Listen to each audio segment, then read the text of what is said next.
ಮಹಾಲಯ ಅಮಾವಾಸ್ಯೆ ದಿನ ಈ ಗಿಡ ನೆಟ್ಟರೆ ಪಿತೃದೋಷಮಯ. ಮಹಾಲಯ ಅಮಾವಾಸ್ಯೆಯು ಪಿತೃಗಳ ಪೂಜೆಗೆ ಸಮರ್ಪಿತವಾದ ದಿನವಾಗಿದೆ. ಮಹಾಲಯ ಅಮಾವಾಸ್ಯೆ ದಿನವು ಪಿತೃಪಕ್ಷದ ಕೊನೆಯ ದಿನವಾಗಿದೆ. ಮಹಾಲಯ ಅಮಾವಾಸ್ಯೆ ದಿನದಂದು ಈ ಗಿಡವನ್ನು ನೆಟ್ಟರೆ ಪಿತೃಗಳು ನಿಮ್ಮ ಮೇಲೆ ಸಂತುಷ್ಟರಾಗುತ್ತಾರೆ. ಆ ಗಿಡಗಳು ಯಾವುವು ಗೊತ್ತೇ? 2024ರ ಸರ್ವಪಿತೃ ಅಮಾವಾಸ್ಯೆ ಅಂದರೆ ಮಹಾಲಯ ಅಮಾವಾಸ್ಯೆಯನ್ನು ಅಕ್ಟೋಬರ್ 2ರಂದು ಬುಧವಾರ ಆಚರಿಸಲಾಗುವುದು. ಇದೇ ದಿನ ಸೂರ್ಯಗ್ರಹಣವು ಸಂಭವಿಸಲಿದೆ. ಈ ಅಮಾವಾಸ್ಯೆ ದಿನದಂದು ಪಿತೃಗಳಿಗೆ ವಿಶೇಷ ದಿನವಾಗಿದೆ. 15 ದಿನಗಳ ಕಾಲ ಪಿತೃಪಕ್ಷವು ಈ ದಿನದಂದು ಮುಕ್ತಾಯಗೊಳ್ಳುತ್ತದೆ. ಪಿತೃಪಕ್ಷದಲ್ಲಿ ಭೂಮಿಗೆ ಬಂದಂತಹ ಪಿತೃಗಳು ಪುನಃ ಪಿತೃಲೋಕಕ್ಕೆ ಗೌರವದೊಂದಿಗೆ ಕಳುಹಿಸಿಕೊಳ್ಳಲಾಗುತ್ತದೆ. ಮಹಾಲಯ ಅಮಾವಾಸ್ಯೆಯಂದು ಪೂರ್ವಜರ ಹೆಸರಿನಲ್ಲಿ ತರ್ಪಣ, ಪಿಂಡದಾನ ಮತ್ತು ಶ್ರದ್ಧಾ ಮಾಡುವುದಕ್ಕೆ ವಿಶೇಷ ಮಹತ್ವವಿದೆ. ಈ ದಿನ ಸಾವಿನ ದಿನಾಂಕ ತಿಳಿದಿಲ್ಲದ ಜನರಿಗೆ ಶ್ರದ್ಧಾವನ್ನು ಮಾಡಲಾಗುತ್ತದೆ. ಈ ದಿನ ಪೂರ್ವಜರ ಹೆಸರಿನಲ್ಲಿ ಮರಗಳು ಮತ್ತು ಗಿಡಗಳನ್ನು ನೆಡುವುದು ವಿಶೇಷ ಮಹತ್ವವನ್ನು ಹೊಂದಿದೆ. ಇದನ್ನು ಮಾಡುವುದರಿಂದ ಪಿತೃದೋಷದಿಂದ ಮುಕ್ತಿ ದೊರೆಯುತ್ತದೆ. ಈ ಬಾರಿಯ ಸೂರ್ಯಗ್ರಹಣ ಮಹಾಲಯ ಅಮಾವಾಸ್ಯೆ ದಿನದಂದು ಸಂಭವಿಸಲಿರುವ ಸೂರ್ಯಗ್ರಹಣದ ಭಾರತದಲ್ಲಿ ಗೋಚರಿಸುವುದಿಲ್ಲ. ಆದ್ದರಿಂದ ಈ ಗ್ರಹಣದ ಸೂತಕ ಅವಧಿಯು ಭಾರತಕ್ಕೆ ಮಾನ್ಯವಾಗಿರುವುದಿಲ್ಲ.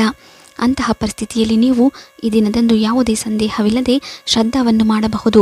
ಮಹಾಲಯ ಅಮಾವಾಸ್ಯೆಯೆಂದು ಪೂರ್ವಜರ ಹೆಸರಿನಲ್ಲಿ ದಾನ, ಪಿಂಡದಾನ, ಬ್ರಾಹ್ಮಣರಿಗೆ ಆಹಾರ ಹಾಗೂ ಗಿಡಗಳನ್ನು ನೆಡುವ ಮೂಲಕ ಪಿತೃಗಳ ಆತ್ಮಕ್ಕೆ ಶಾಂತಿ ನೀಡಬಹುದು.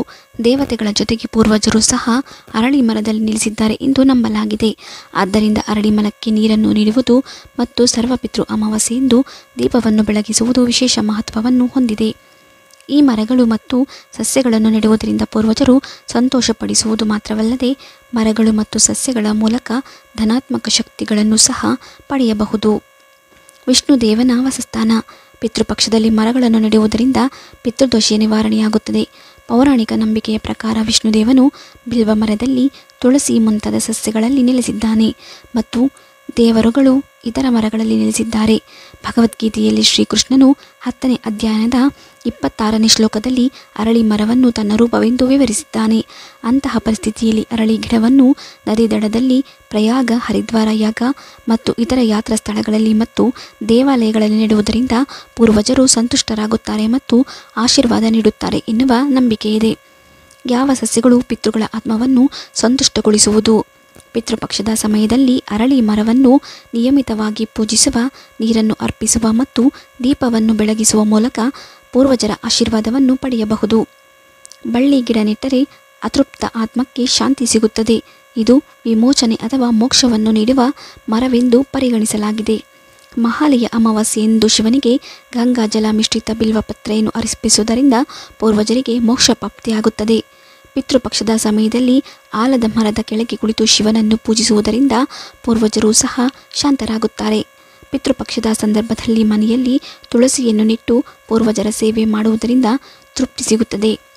ಮಹಾಲಯ ಅಮಾವಾಸ್ಯೆ ದಿನ ಯಾವ ಗಿಡ ನೆಡಬೇಕು? ಮರಣ ಹೊಂದಿದ ವಿವಾಹಿತ ಮಹಿಳೆಯರಿಗೆ ಸೀತಾಫಲ, ಅಶೋಕ, ತುಳಸಿ ಮೊದಲಾದ ಗಿಡಗಳನ್ನು ನೆಡಬೇಕು. ಮರಣ ಹೊಂದಿದ ಅವಿವಾಹಿತ ಹುಡುಗ ಅಥವಾ ಹುಡುಗಿಗೆ ಅಂಜೂರ, ನೆಲ್ಲಿಕಾಯಿ, ದಾಳಿಂಬೆ ಇತ್ಯಾದಿಗಳನ್ನು ನೆಡಬೇಕು.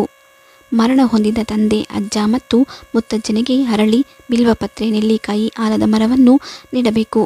ಮರಣ ಹೊಂದಿದ ತಾಯಿ, ಅಜ್ಜಿಗೆ ಶ್ರೀಗಂಧ, ಅರಳಿ, ಪಲಾಶ ಗಿಡಗಳನ್ನು ನೆಡಬೇಕು. ಅಪಘಾತದಲ್ಲಿ ಸಾವಿಗೀಡಾದವರಿಗೆ ಬೇವು, ಶಮಿ, ಅರಳಿ, ಆಲದ ಮರಗಳನ್ನು ನೆಡಬೇಕು. ಮರಣ ಹೊಂದಿದ ಮಕ್ಕಳಿಗೆ ಹುಣಸೆ, ಪೇರಳೆ, ಮಾವಿನ ಗಿಡಗಳನ್ನು ನೆಡಬೇಕು. ಈ ಕಾರಣಕ್ಕಾಗಿ ಅರಳಿ ಮರದ ಕೆಳಗೆ ಶ್ರದ್ಧಾ ಮಾಡಿ.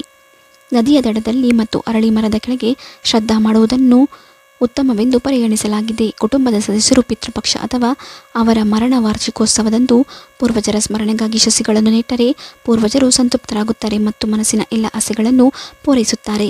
ಪಿತೃಪಕ್ಷದ ಸಮಯದಲ್ಲಿ ಅರಳಿ ಮರ, ತುಳಸಿ ಮತ್ತು ಬಿಲ್ವ ನೆಡುವುದರಿಂದ ಪೂರ್ವಜರಿಗೆ ಶಾಂತಿ ಸಿಗುತ್ತದೆ. ಇವೆಲ್ಲವನ್ನು ದೇವರ ಮರಗಳೆಂದು ಪರಿಗಣಿಸಲಾಗಿದೆ.